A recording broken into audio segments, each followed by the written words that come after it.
Good morning, Inspiration 1390 family. Shites out. What up? It's Sonia Blakey here with the blessed and highly favored one.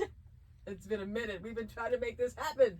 Jabari Johnson, what's up? What's good with you? Yeah, many talents. Singer, songwriter, guitarist, producer. Yeah. Okay, all of that. And that's why I say you're the blessed and highly favored one. God gave you many gifts. Many talents. But I love that you're in here. I love that you served here in Chicago with Pastor Hannah as the worship leader. Mm-hmm. But it didn't start with Pastor Hannah. And you're a Texas native, so you were there with Bishop T.D. Jakes. Yeah. Bishop T.D. Jakes. What was that journey like for you? It was cool. I love Bishop Jakes. I love First Lady. I had a chance to grow there. That was like the launching pad for me, you know. Okay. I started off as the guitar player, and then they had me to sing on Mother's Day. They had me to sing, what was the Mama song by Boyz II Men or something like that. And then they were like, "Oh, you can really sing." And I was like, "All right, cool. Let me lead worship." So they started letting me lead from time to time. Yeah. And then that's why I was able to, Wow. build and stuff like that. Mm-hmm. And then got the opportunity to come out here. And I had no clue that Pastor Hannah reached out to Bishop Jakes and asked him, "Hey, can we get Jabari?" I thought I was just going like under the radar, like, "Hey, you need a worship leader." But he was like, he told me probably like a year after that he reached out to Bishop. Yeah. The Bishop was like, "Yeah, he can go." Oh, wow. It's like, what would have happened if he said no? The timing, it's all about timing. Oh, yeah.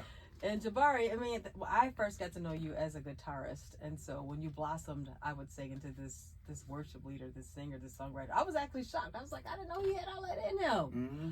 But tell us about that upbringing of music, to come from behind the guitar and, kind of just to basically to be the face of worship. Well, I always knew I wanted to be an artist because me and my brother used to have a quartet group. Okay. I was the lead singer for it. So I always knew that I was going to branch out and be just Jabari because it was called the Johnson Brothers. Oh, wow. But my brother, after I was like probably at 18 or 19, he didn't want to do it anymore. And he was just like, "Hey, bro, I think you need to step out there on your own and go do your own thing." Okay. So that's when I had a chance to go release the song called You Are Holy. Mm-hmm. And after that, and I saw like everything that happened with that song, I was like, "All right, cool. Let's see if we can go a little further. You're good and all the other stuff." And yeah, I mean, playing for different artists and stuff like that really helped me like become the artist that I am. I was playing for Ricky, especially like Ty Tribbett. Ty Tribbett was one of my role models growing up. Okay. So playing behind him and just seeing how he like minister and interact with the crowd and come up with all kinds of stuff, especially those rehearsals. It's clips from rehearsals that I still have to this day that we haven't even put out because it's so crazy. But yeah, playing for those different artists really like shaped me into the artist that I am today. Yeah, that's cool. So you threw out names like Ricky Dillard, Ty Tribbett. I mean, but there's a longer list. Tell us about some of the other people that you played for. Let's see, Ricky, Ty. I played for Lisa Knowles at one point. We did. She did a show in Dallas. Okay. And praying for her and her family right now. Who else? This list is kind of crazy. This is Cuba Gooding Sr. We did a song back in Houston. Who else? Tweet played for her. Wow. I'm trying to think of some more gospel artists. It's pretty Miranda. Okay.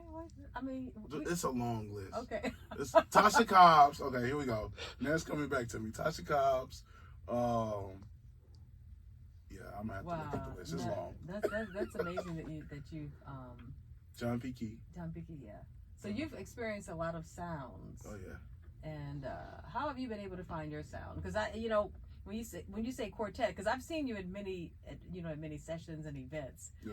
You're called up to do quartet. You may be called up to worship, but it seems like you haven't really like landed in the quartet zone yet. You know what I'm saying? As your own, like the music that you put out. I don't want to. You don't want to? I don't want to. Why not? I just don't. I grew up doing quartet. So now it's like, it's a part of who I am, but just to be like known as a quartet artist, I don't want that. Oh, wow. I don't want it. And I love quartet music. I love it to death. I will go to a quartet concert in a heartbeat. But being a quartet artist is just something I don't desire to be. Wow. But it's if I get a chance, if Lisa called me to do a song with her, or if Tim Rogers play for him, if he called me to be on a song for him, I'll do it. Yeah. You know, but I just don't want to be known as a quartet artist. Chandler Moore grew up singing quartet music. Like, what? He's not a quartet artist, right. you know. No, so I just don't want that. Because there seems like to be a love for it. Like even a lot of young people are kind of like, it seems like they're kind of veering in that direction. Not necessarily sing it, but they love it. They love to be in that atmosphere of quartet. And what's crazy is a lot of people say, "Oh, I don't like quartet music," but then when I listen to them lead worship and like their ad libs and all that stuff, I'll be like, "That's quartet." Like the rumble on the one while you're talking when you first get up. Okay. That's quartet. What's the rumble on the one? What does that sound That's like? That's just like when an artist get up and they like, you know, come on, lift your hands, and the band is like, just rumbling on the one, and they on the cymbals and stuff. That came from quartet. Wow. Yes. Yeah. Come on. This is Shirley Caesar, all them. I mean, Shirley Caesar's not a quartet artist, but all that came from that. Yeah. That's cool. That's interesting that you say that, you know, that's where you come from, but you don't want to live there. But I haven't lived there in probably 12 years. I'm cool. Wow. Tell us about, you know, leading worship. You know, you with Pastor Hannah, you know, Mega Ministry. You know, leading folks into worship, I don't think is an easy thing, you know, because it's really not about you at the end of the day. But that experience of being able to work with Pastor Hannah at New Life, what has that been like for you? Like even for you personally, and then for your wife and your new baby boy, what has that meant to you personally? Pastor Hannah is you know, a jokester. So you know, just being able to have that relationship with a pastor, with him and Anna Hannah and Pastor Glenn and First Lady E and all that, you know, just having that relationship is something that I've always desired to have with the people that I serve under. Yeah. And I had that with Bishop Jackson too, but I will say that the relationship now with them is just like me when on Thanksgiving, I'm at the Glenn's crib. You know, if I'm in Chicago, I'm at the Glenn's crib. You know, it's that relationship is there, and I love it. So, and just leading people into worship, and I've never had to work with an actual worship team before. And I wasn't a people person before I started being a worship leader. And when I was at the Potter's House, I told Miranda Curtis, I said, "Yo, I'm ready to be a worship leader." She was like, "No, you're not." And I was like, "Yeah, I am." She was like, "No, you're not." And I didn't take it the wrong way. She was like, "You're not ready because there are certain things that go into being a worship leader that you just don't have yet. And being a people person is something that you have to, you know, because dealing with different attitudes, people getting off of work and coming to rehearsal and all that stuff. I had rehearsal last night, and we were teaching the song, "Oh Lord, how excellent." Perfect praise. And I was telling them, when they get to the in all the earth, in all the earth, in all the earth, I told them, I said, "Y'all were taught this song wrong." Wow. And they didn't believe me. It was like, "It's like this on the recording." I went and played the recording, and I had to tell them, "Hey, y'all were taught this song wrong." And I had to teach them in a way that I was taught in band school, when I was going to music school. The first two parts of this song is happy. When we get to the end, that's when it's minor. It's sad.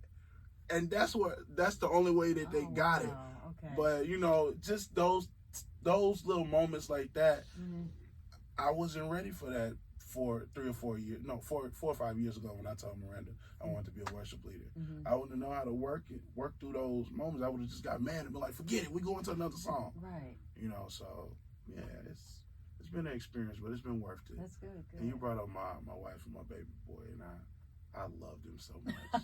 He turned into a whole new person. I love them so much. What are you I talking love about my wife. your family? Yeah. Oh, I love my wife. And my son, he just started daycare.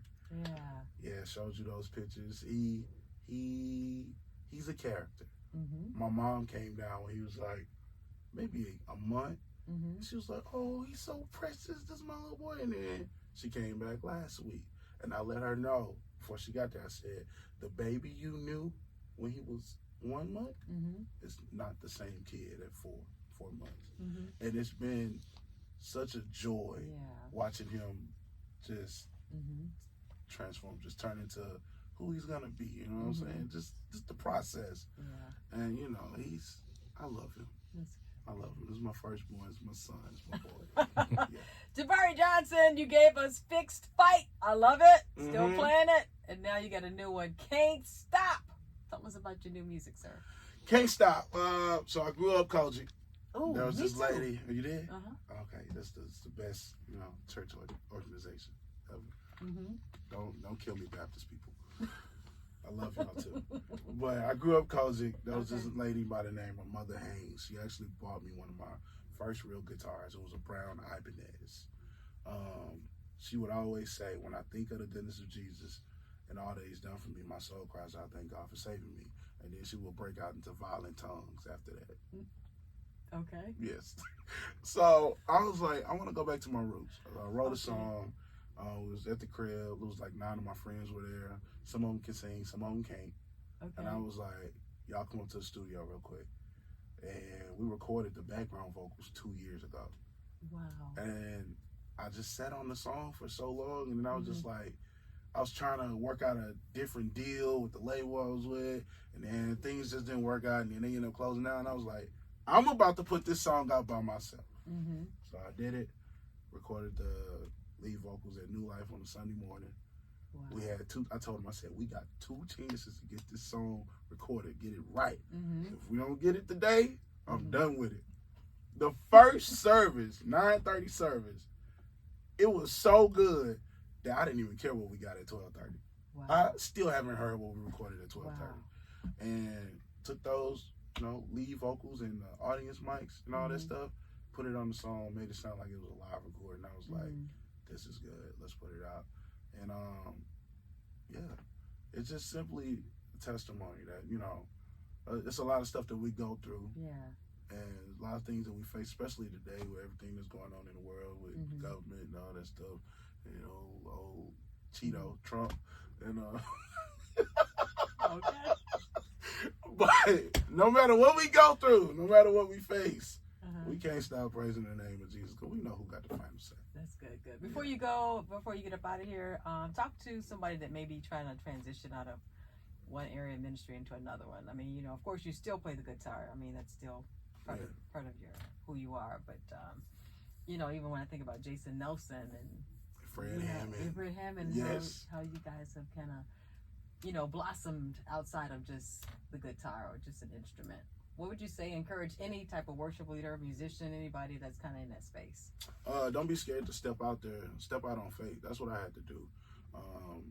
I was cool with being in the shadows, but then God just kept tugging at me like, this is cool. This is what I got for you. And then if you stay in a place too long, God will find a way to push you out of there. You know what I'm saying? So all my guitar stuff, it was working. I was in the shadows, but, it started drying up. And I was like, all right, here's the sign.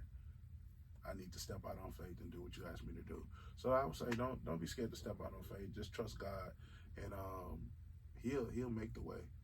Yeah, if you step out there, it's His bill. He's gonna pay it. Yeah. All right. So just step out there. He'll pay it. That's a shirt. It's His bill. He'll pay it. Yeah. All right, you guys support the new music, Jabari Johnson. Can't Stop. Right here on Inspiration 1390.